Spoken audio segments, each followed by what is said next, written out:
माझे नाव अजय. दिवाळीच्या सुट्ट्यांमध्ये मी माझ्या मामाच्या गावी हैदराबादला आलो होतो. माझ्या मामाचे व मामींचे लव्ह मॅरेज झाले होते. मामा रेल्वे डिपार्टमेंटमध्ये नोकरीवर होते. मामा व मामींची भेट याच ठिकाणी झाली होती.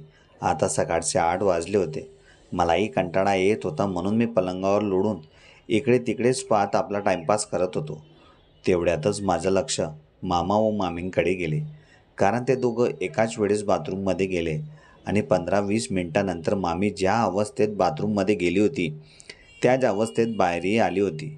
मामींची साडी अर्धवट ओली झाली होती आणि ओले झालेल्या हातांना पुसत मामी माझ्याजवळ येऊन बसली. मग मी मामींना म्हणालो, मामी, आपने सुबह नहाया नहीं था क्या? फिर आपको दोबारा मामा के साथ नहाने की ज़रूरत क्यों पड़ी? तेव्हा मामी मला म्हणाल्या, अरे अजय, यह बात किसी को मत बताना, क्योंकि मैं तुम्हारे मामा के साथ नहाने नहीं बल्कि उनको नहलाने के लिए गई थी. आज पाड़वा है. हर पत्नी अपने पति को अपने हाथों से नहलाती है और उनकी पूजा करके उनसे आशीर्वाद और गिफ्ट प्राप्त करती है. तेव्हा मी मामींना म्हणालो, ओ सॉरी मामी, गलती हो गई. क्योंकि आप दोनों एक साथ बाथरूम में गए इसलिए मैं थोड़ा कंफ्यूज हो गया था. मुझे इस चीज़ का पता नहीं था ना, इसलिए. मामी या दिसायला खूपच सुंदर व गोऱ्यापान होत्या.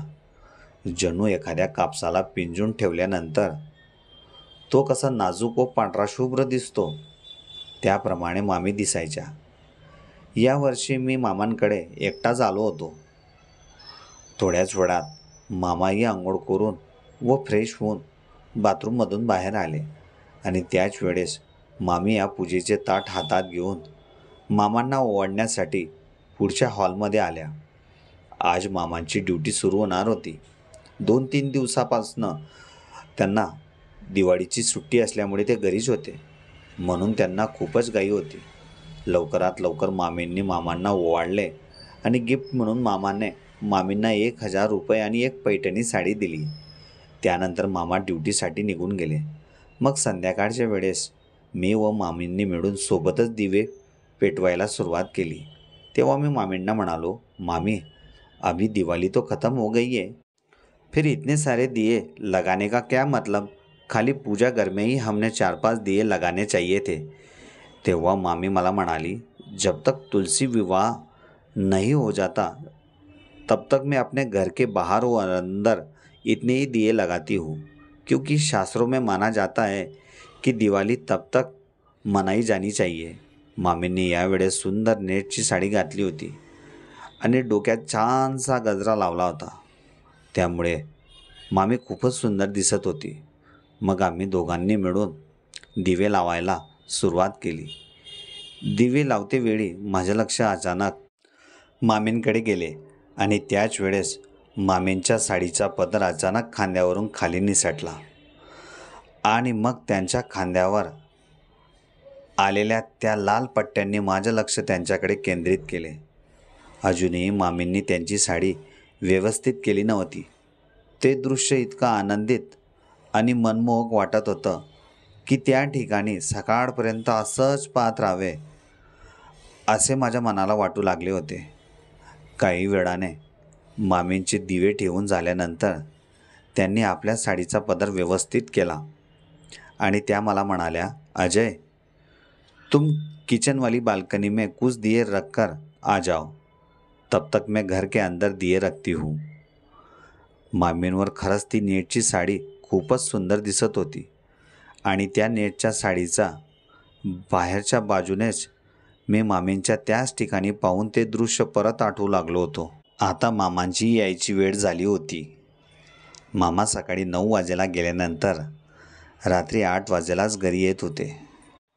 मामी आता स्वयंपाकाची तयारी करण्याअगोदर त्यांच्या रूममध्ये गेल्या आणि मी पण दिवे लावताना तेलाचे भरलेले हात धुण्यासाठी बाथरूमच्या दिशेने जाऊ लागलो.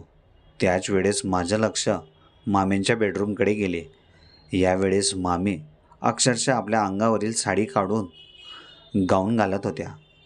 ते दृश्य इतकं सुंदर होतं की आताच मामींना मागून मिठीत घ्यावे अशी माझी मनात इच्छा जागृत झाली. काही वेळापर्यंत मामींची सुंदरता मी त्याच ठिकाणी उभा राहून न्याडू लागलो होतो. आणि जसेही मामींचे काम झाले मग मी त्या ठिकाणाहून निघून सरळ बाथरूमच्या दिशेने गेलो. मी हात धुवून आल्यानंतर मामी पुढच्या हॉलमध्ये मोबाईल हातात घेऊन मामांनाच फोन करत होत्या. त्यानंतर मामींनी माझ्याकडे पाहून मला जेवणासाठी इशारा केला. मामांनी फोन उचलला नाही म्हणून त्या मला म्हणू लागल्या, अजय खाने में क्या खाओगे? तेव्हा मी मामींना म्हणालो, कुछ भी बना लो मामी. आणि तेवढ्यातच मामाही घरात आले आणि ते मामींना म्हणाले, अंजलि पूनम का फ़ोन आया था, वो तुम्हें भाई दूज के लिए घर बुला रही है, तुम 2-3 दिन के लिए अपने पिताजी के घर जाके आ जाओ और साथ में अजय को भी लेके जाओ. त्यावर मामी हो म्हणाल्या. रात्रीचे जेवण झाल्यानंतर नेहमीप्रमाणे मी माझी गादी हॉलमध्येच टाकली आणि मामा व मामी हे त्यांच्या रूममध्ये झोपायला गेले. मी झोपूनच प्रो कबड्डीच्या मॅचेस टी व्हीवर पाहू लागलो. साधारणतः 11 वाजेपर्यंत मी टी व्हीवर त्या मॅचेसचा आनंद घेतला आणि जेव्हा मी टी व्ही बंद करण्यासाठी उठलो त्याचवेळी माझ्या कानी मामा व मामींचा आवाज मोठ्याने येऊ लागला. मला तर वाटले त्या दोघांमध्ये भांडण सुरू होत असावे. मग मी चालून जेव्हा त्यांच्या दाराजवळ आलो तेव्हा मामी मामांना जोरजोराने काहीतरी सांगत होत्या. त्या म्हणाल्या, अजी सुनते हो, अभी हमारे शादी को 2 साल हो गए. मेरी सारी सहेली को एक छोटा सा नन्हा सा बच्चा भी हो गया है. अभी तक आप मुझे कोई संतान दे ही नहीं सके. जब भी मेरा आपके साथ भर भर के प्यार करने का मन होता है तभी आप सोने के मूड में होते हो. बस खाली शादी होने के कुछ महीनों तक ही आपने मुझसे भर भर कर प्यार किया. उसके बाद तो मैं तरस गई आपके प्यार पाने के लिए. क्यों, आपको मैं अभी अच्छी नहीं लगती हूँ क्या? बोर हो चुकी हूँ क्या मैं आपके लिए? फिर क्यों ऐसा बर्ताव तुम मेरे साथ कर रहे हो? कल सुबह ही मैं मायके जा रही हूँ. जब भी कोई बीवी अपने पति से दूर होती है तो वह पति अपनी दूरी कम करने के लिए उसे प्यार से अपने पास बुलाकर पूरी रात भर भर कर प्यार करता है, ताकि उसकी बीवी जब भी मायके में रहे उसे हर वक्त अपने पति की याद आती रहे. मगर आप में वह क्षमता भी ख़त्म हो गई है. प्यार नाम की पावर ही नहीं रही तुम्हारे अंदर. त्यानंतर मामींचा आवाज शांत झाला आणि मी माझ्या जागेवर येऊन झोपून राहिलो. पण झोपही लागत नव्हती. सतत मामींचे विचार डोक्यात फिरत होते. मामी किती कंटाळल्या आहेत ना मामांना, आणि मामा मामींबद्दल काहीही विचार करत नाही का? मामांचं दुसऱ्या बाईशी बाहेर काहीतरी असेल का? असे अनेक प्रश्न माझ्या मनात यावेळेस उद्भवत होते. हळूहळू रात्री खूप झाली होती आणि मलाही झोप लागत होती. मग जेव्हा सकाळी माझे डोळे उघडले तेव्हा घरात अगदी शांतता होती. मी घड्याळीत पाहिले तेव्हा सकाळचे 9:30 झाले होते. मामीही घरात दिसत नव्हत्या. मग मी जेव्हा उठून मामींना इकडे तिकडे पाहू लागलो तेव्हा मला बाथरूमजवळ पाण्याचा आवाज येऊ लागला. मी हळूहळू बाथरूमच्या दाराजवळ येऊन पोचलो आणि समोरचे दृश्य पाहून मी आश्चर्यचकितच झालो. कारण बाथरूमचा दार हा अर्धवट उघडाच होता आणि मामी आत काय करत आहे ते मला सर्व स्पष्ट दिसत होते. मामी चक्क आपले आतले कपडे घालून प्लॅस्टिकच्या स्टूलवर बसून अंगावर पाणी टाकत होत्या. खरंच सकाळी सकाळी असं दृश्य पाहण्यासाठी नशीबच लागतं. काय सुंदर दिसत होत्या मामी त्या अवस्थेत. परत माझ्या मनात त्यांच्याविषयी हे दृश्य पाहिल्यानंतर एक वेगळी जाग निर्माण झाली होती. मी त्याच ठिकाणी उभा राहून 10 मिनिटापर्यंत मामींच्या सौंदर्याचा आनंद घेतला आणि जेव्हा मामींनी नळावर ठेवलेला टॉवेल ओढला त्याच वेळेस मी त्या ठिकाणाहून निघून पुढच्या हॉलमध्ये येऊन बसला आणि काही वेळाने मामीही त्यांच्या रूममध्ये येऊन मला आवाज देऊन म्हणाल्या, अरे अजय, तुम्हारे लिए पानी गर्म करने के लिए लगा दो और जल्दी ना लो. क्योंकि तुम्हें भी मेरे साथ मेरे मायके आना है. त्यावर मी मामींना, ठीक आहे मामी, मैं अभी तयार हो जाता हूँ. मग मी बाथरूमच्या दिशेने पाणी गरम करण्याचे रॉडचे स्विच ऑन करण्यासाठी जाऊ लागलो. आणि तेव्हाच परत माझी नजर मामींच्या बेडरूमकडे गेली. मामी वारंवार का आपला बेडरूमचा दार लावायला विसरतात? त्यांना माहिती नाही का घरात मी आहे असं? पण दररोज त्यांचे हे दृश्य पाहून मला त्यांची सुंदरता तरी पाहायला मिळत असते. आणि नेहमीच मला मामींच्या पाठीकडचाच भाग पाहायला मिळतो. आणि त्यांचे हे दृश्य पाहूनच माझ्या अंतर्मनात वेगवेगळ्या तरंग नेहमीच त्यांच्याबद्दल उडू लागतात. आता तर मामींनी ब्लॅक कलरचा गाऊन घातला होता. तो त्यांच्या सुंदरतेला चार चांद लावत होता. असं वाटत होतं की याच ठिकाणी खुर्ची टाकून संध्याकाळपर्यंत मामींना अशाच अवस्थेत पाहत राहावे. आता मामीची तयारीही झाली होती. मी लागलोच बाथरूममध्ये जाऊन पाण्याचा रॉड सुरू केला. आणि मी जेव्हा बाथरूममधून परतू लागलो तेव्हा अचानक माझं लक्ष नळावर टांगलेल्या मामींच्या आतल्या कपड्यांकडे गेले.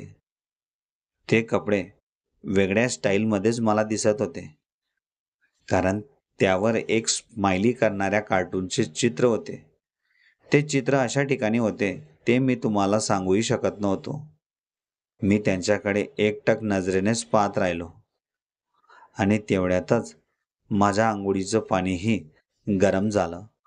मी त्या कपड्यांकडेच पाहून माझी आंघोळ पूर्ण केली आणि बाहेर येऊन फटक्यात तयार झालो.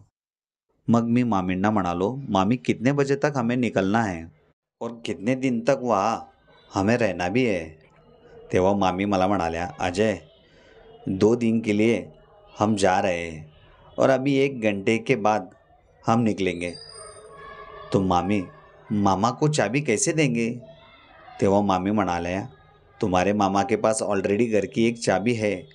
मग मी मामींना ठीक आहे म्हणालो आणि 1 तासानंतर आम्ही दोघंही तयारी करून मामींच्या माहेरी जाण्यासाठी निघालो. मामींचं घर हे हैदराबादहून 70 किलोमीटर अंतरावर होते. आम्ही बसनेच निघालो होतो.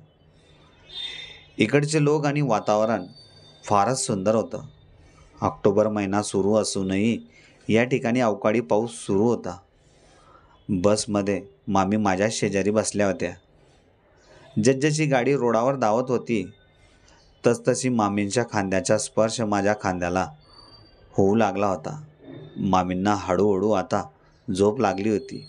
मग मी पण हाताची घडी घालून डोळे मिटले आणि मामींचं गाव येण्याची वाट पाहू लागलो. पण मध्ये मध्ये अचानक माझ्या हाताच्या कोणीला मामींच्या त्या ठिकाणीचा स्पर्श होत होता. तो स्पर्श इतका नाजूक व सॉफ्ट होता. असा स्पर्श वारंवार तो त्याच ठिकाणी व्हावा असे मला वाटू लागले होते. मी हळूहळू माझे डोळे उघडले आणि एक नजर मी माझ्या हाताच्या कोणीकडे टाकली. खरंच माझ्या हाताची कोणी ही मामींच्या त्याच ठिकाणी टच झाली होती, कारण गाडीच्या हालचालीमुळे मामींचे तेही वारंवार माझ्या हाताच्या कोणीवर आदळत होते. पण तरीही मामी अजूनही गाढ झोपेतच होती. मामींना त्या स्पर्शाचा काही असर होत नव्हता, पण मला मात्र आनंद येत होता. 2 तास प्रवास केल्यानंतर कंडक्टरने त्याच्या भाषेत गाव आल्याचे कळविले. तेव्हाच मामींनी पटकन डोळे उघडवले आणि त्या मला म्हणाल्या, अजय, जल्दी उतरो, हमारा गाव आ चुका है. मी पटक्यात मामीची व माझी बॅग हातात घेतली आणि खाली उतरलो आणि ऑटो करून आम्ही सरळ मामींच्या घरी येऊन पोहोचलो. मामींचं घर पाहिल्यानंतर त्यांचे आईवडील फारच गरीब होते. त्यांचं घर अजूनही कौलांचंच होतं. मी मामीसोबत आल्यानंतर मला फारच पश्चाताप वाटू लागला होता. उगाच आपण एवढ्या लहान घरात गर्दी करण्यासाठी आलो, कारण मी पहिल्यांदाच मामींच्या घरी आलो होतो. मग मला आणि मामींना पाहून घरातून एक मुलगी धावतच आमच्या दिशेने आली आणि ती तिच्या भाषेत काहीतरी बोलली. मला काहीच कळाले नाही, कारण मामींची मातृभाषा ही तेलुगू होती. मग नंतर मामींनी त्या मुलीशी माझी ओळख करून दिली. तेव्हा मला कळाले की ही मामींची बहीण पूनम आहे असं. पूनमलाही हिंदी बोलायला जमत होती. त्यानंतर आम्ही सर्वजण घरात आलो. मामी या त्यांच्या आईला भेटण्यासाठी किचनमध्ये गेल्या आणि पूनम ही माझ्यासाठी पाणी घेऊन आली. पूनम ही मामींपेक्षा दिसायला फारच सुंदर होती, पण तिच्या शरीराच्या फिटनेसवरून तिचं अजूनही लग्न झालेलं मला वाटत नव्हतं. मग पूनमने मला पाणी दिले आणि ती मला म्हणाली, अजय, तुम अभी कौन सी ईयर की पढ़ाई कर रहे हो? त्यावर मी तिला म्हणालो, मैं अभी बीकॉम के सेकंड ईयर में हूँ. और तुम कौन सी ईयर में हो? मी तिला विचारले. मैं बीएससी की लास्ट ईयर में हूँ, पूनम मला म्हणाली. मग आमच्या भरपूर वेळापर्यंत गप्पा सुरूच राहिल्या. मग आम्ही एकमेकांना आमच्या डेट ऑफ बर्थ सुद्धा विचारल्या. पूनम माझ्यापेक्षा 2 वर्षांनी मोठी होती आणि ती खरंच कुवारी होती. आता दुपारचे 12:30 वाजले होते. जेवण करून मी मोबाईल हातात घेऊन त्यांच्या घराच्या ओट्यावर बसलो होतो. तेवढ्यात पूनम मागून येऊन माझ्या शेजारी बसली आणि मला म्हणाली, अजय चलो, मैं तुम्हें दीदी की शादी की व्हिडिओ शूटिंग दिखाती हूँ. त्यांच्या घरात एकच रूम होता आणि एक रूम खूप मोठा हॉल होता आणि त्याच हॉलमध्ये एक टीव्ही पण होता. मग हॉलमध्ये बसूनच ती मला लग्नाचा व्हिडिओ दाखवणार होती की काय असं मला वाटले. पण त्यानंतर ती मला सरळ त्यांच्या रूममध्ये घेऊन आली. तो रूम खूपच छोटा होता. मग मी तिला म्हणालो, पूनम, टीवी तो बाहर वाले रूम में है, हम यह पेन ड्राइव कहाँ लगाएंगे? तेव्हा ती मला म्हणाली, अजय, यह पेन ड्राइव मेरे वाले आईपैड में लगाकर हम वीडियो देखेंगे. मग पूनमने हळूच रूमचा दार लावला आणि ती माझ्या शेजारी बेडवर येऊन बसली. पूनमने यावेळीस पंजाबी ड्रेस घातला होता. तो ड्रेस तिला फिटिंगमध्ये छान बसला असल्या कारणाने ती त्या ड्रेसमध्ये खूपच सुंदर दिसत होती. कारण तिची तब्येत मामींपेक्षा फारच गुडगुडीत होती. मग पूनमने मामींच्या लग्नाचा व्हिडिओ सुरू केला आणि तो आयपॅड तिने तिच्या मांडीवर ठेवला. कारण आम्ही दोघंही बेडवर झोपूनच तो व्हिडिओ पाहत होतो. आणि अचानक माझे लक्ष पूनमच्या त्या ठिकाणी गेले. मला त्वरितच बसमध्ये मामींच्या शेजारी बसल्याचा क्षण आठवला. मी मुद्दामून झोपेतून उठलो आणि हाताची घडी घालून पूनमच्या शेजारीच चिटकून बसलो. तिचे लक्ष त्या व्हिडिओमध्ये ती ज्या ज्या ठिकाणी दिसत होती ती त्याबद्दल मला सांगत होती आणि माझे लक्ष पूनमच्या त्या ठिकाणी होते.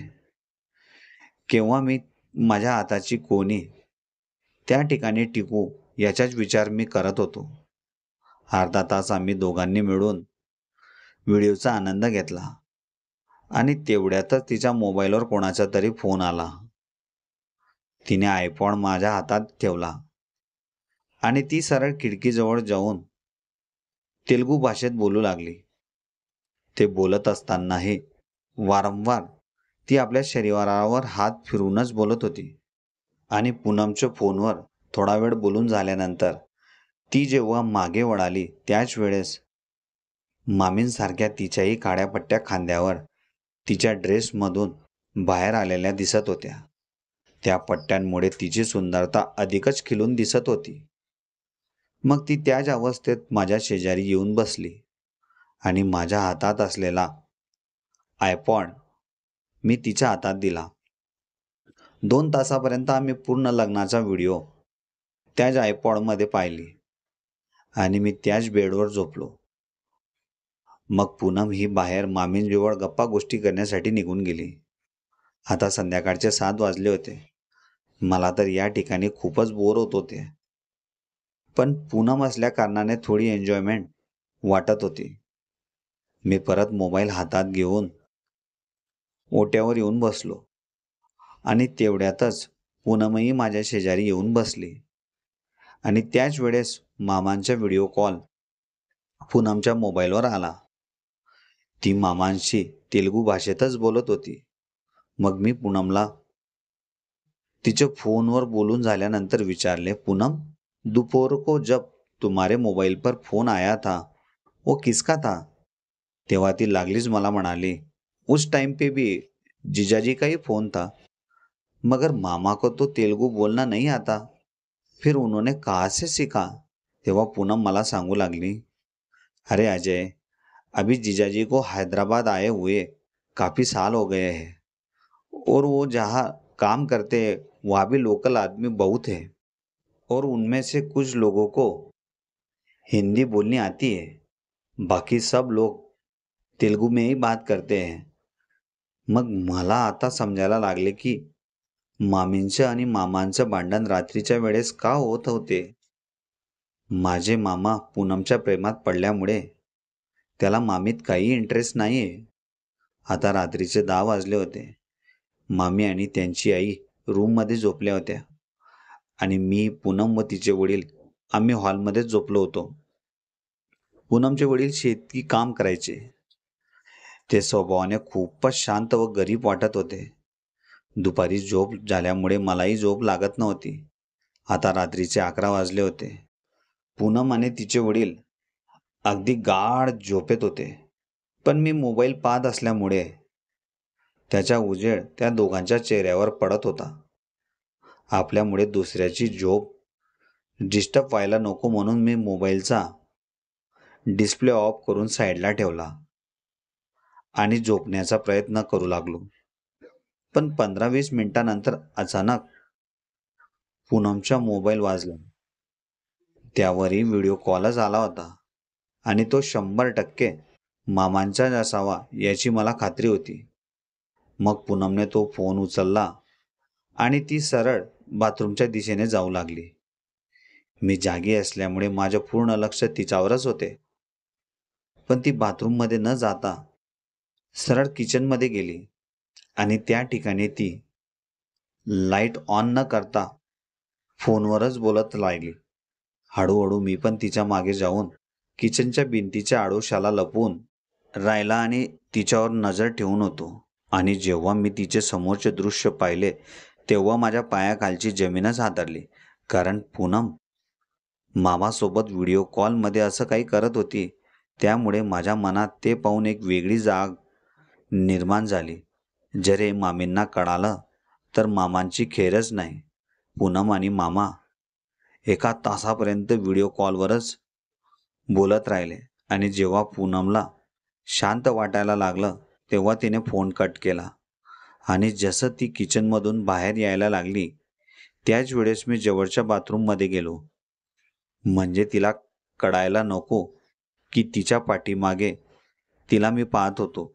आणि जसेही ती बाहेर यायला लागली त्याच वेळेस मी पण बाथरूममधून बाहेर आलो आणि तिला म्हणालो, अरे पूनम, इतनी रात को तुम किचन में क्या कर रही थी? भूख लगी थी क्या तुम्हें, या खाना खाने आई थी? तेव्हा ती मुद्दामून माझ्याशी खोटं बोलून म्हणाली, अरे नहीं अजय, गला काफी सूख रहा था ना, इसलिए पाणी पिणे आई थी. मग आम्ही दोघंही आमच्या जागेवर येऊन झोपून राहिलो. 2 दिवस या ठिकाणी फार मजेत गेले. त्यानंतर मी आणि मामी हैदराबादला परत आलो. माझ्या डोक्यात अजूनही पूनम आणि मामांचा चक्कर सुरू होता. मामांनी मामींना अंधाऱ्यात ठेवले होते, विश्वासघात करत होते. मामी मामांवर खूपच प्रेम करत होत्या. मग त्या दिवशी दुपारी आम्ही दोघांनी जेवण करून पिक्चर पाहण्याचा प्लॅन केला आणि मी जशी टीव्ही ऑन केली त्याच वेळेस टीव्हीवर मर्डर पिक्चर सुरू होता. पिक्चर रोमॅन्टिक होता आणि पिक्चरमध्ये दाखवलेले रोमॅन्टिक सीन पण खूपच मजेदार होते. जेव्हा पण ते सीन यायचे त्याच वेळेस मी मान खाली करून पायाला नाहीतर मांडीवर खाजवायला सुरुवात करायचो. पिक्चर अर्धवट सोडून मामी लागलीच त्यांच्या रूममध्ये गेल्या आणि त्यांच्या रडण्याचा आवाज मला येऊ लागला होता.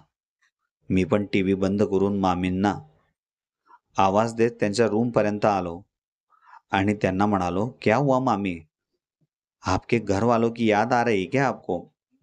तेव्हा मामी मला म्हणाल्या, नहीं अजय, मेरी समस्या कुछ और है. तेव्हा मी मामींना म्हणालो, अगर आप मुझे आपकी समस्या बताओगे तो मैं तुम्हें उसके ऊपर आपको जरूर हल निकाल कर दूंगा. तेव्हा मामी मला सांगू लागल्या, तुम अभी बहुत छोटे हो अजय, तुम मेरी प्रॉब्लम नहीं समझ सकोगे. मामी, मैं भी अभी 21 साल का हो चुका हूँ. इतना भी छोटा नहीं हूँ कि बाकी बातें मुझे समज में ना आ सके. तेव्हा मामी उठून बसल्या आणि मला त्यांनी त्यांच्या शेजारी बसवले. मग त्या मला सर्व सांगू लागल्या, अजय, मैंने और तुम्हारे मामा ने लव मैरिज तो की है, मगर एक बीबी होने के नाते मैं उन्हें मुझसे दूर होते हुए देख रही हूँ. जो प्यार वो मुझसे इतने दिनों से करते आ रहे थे, आजकल अचानक उनको क्या हुआ पता नहीं. उनके मन में क्या चल रहा है, मुझसे बात भी नहीं करते ठीक से. और जो प्यार भरी बातें मैं उनके मुंह से मेरे लिए सुनना चाहती थी, वो भी अभी तक नहीं करते. कुछ तो बाहर चक्कर तो नहीं है उनका, या उनकी ड्यूटी की जगह किसी और लड़की को उन्होंने प्रपोज तो नहीं किया. कई सारे सवाल आते हैं, मगर वो हल ढूंढते ढूंढते मुझे जो चीज चाहिए वो भी नहीं मिल पाती है. मग मी मामींना म्हणालो, आप टेंशन मत लो मामी, सब कुछ ठीक हो जाएगा. इन सब चीजों के बारे में मैं मामा के साथ बात करनी पडेगी मुझे. मामींनी यावेळेस सुंदरसा सिल्की गाऊन घातला होता. मामींना मी सांत्वन देऊ लागलो होतो. मामी, अभी आप आराम करो, जब मामा आएंगे तब मैं उनसे बात करूंगा. मग मामी मला सांगू लागल्या, मुझे इस हालत में नींद कैसे आएगी अजय. मेरे अंदर में जो आग लगी है उसे मैं कैसे शांत करूं. मगर जब तक तुम यहाँ हो वो आग तुम शांत कर सकते हो अजय. तेव्हा मी मामींना म्हणालो, मैं कुछ समझा नहीं मामी. अजय, तुमने अभी टीवी पर जो सिनेमा लगाया था उसकी वजह से मेरे मन में काफी बेचैनी सी छा गई थी. कोई तो मेरे साथ भी वैसा वक्त बिताए और मेरे अंदर लगी हुई आग को शांत करे. और वह काम सिर्फ तुम कर सकते हो अजय. मामींनी लागलीच माझे दोघं हात त्यांच्या हातात घेतले आणि एकटक नजरेने त्या माझ्याचकडे पाहू लागल्या. मी पण मामींकडेच पाहत होतो. तेवढ्यात मामींनी आपल्या अंगावरील कपडे बाजूला ठेवले आणि त्यांच्या समोरचे दृश्य पाहून मी चक्रावूनच गेलो. मग त्वरित मामींनी मला मिठीत सामावून घेतले. मी पण या दिवसाची वाट भरपूर वेळेपासून पाहत होतो. हळूहळू मामींनी भरभरून प्रेम करायला माझ्यावर सुरुवात केली. मग मी पण मामींच्या ओठांवर ओठ टिकवले आणि तब्बल 1 तासापर्यंत त्यांच्या ओठांचा रस मी चाखत राहिलो. मग मामींनी माझ्या अशा ठिकाणी स्पर्श केला आणि संध्याकाळपर्यंत मी मामींसोबत भरभरून प्रेम केले. जो आनंद काही दिवसापासून मामा मामींना देत नव्हते, त्या आनंदाची मजा मी मामींना भरभरून देऊ लागलो.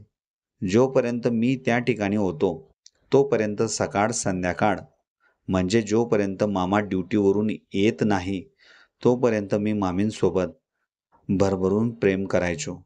मामींना मी पूनम व मामांबद्दल काहीच सांगितले नव्हते, कारण मी जर त्या गोष्टीची कल्पना मामींना दिली असती तर मला त्यांच्यासोबत आयुष्यभर भरभरून प्रेम करायला मिळालेच नसते. अशा प्रकारे मामांच्या घरी ज्या प्रकारे दिवाळीत मी दिवे लावून उजेड केला होता, त्याचप्रमाणे हळूहळू मामी माझ्या प्रेमात पडून आता मी त्यांच्या आयुष्यात उजेड आणू लागलो होतो.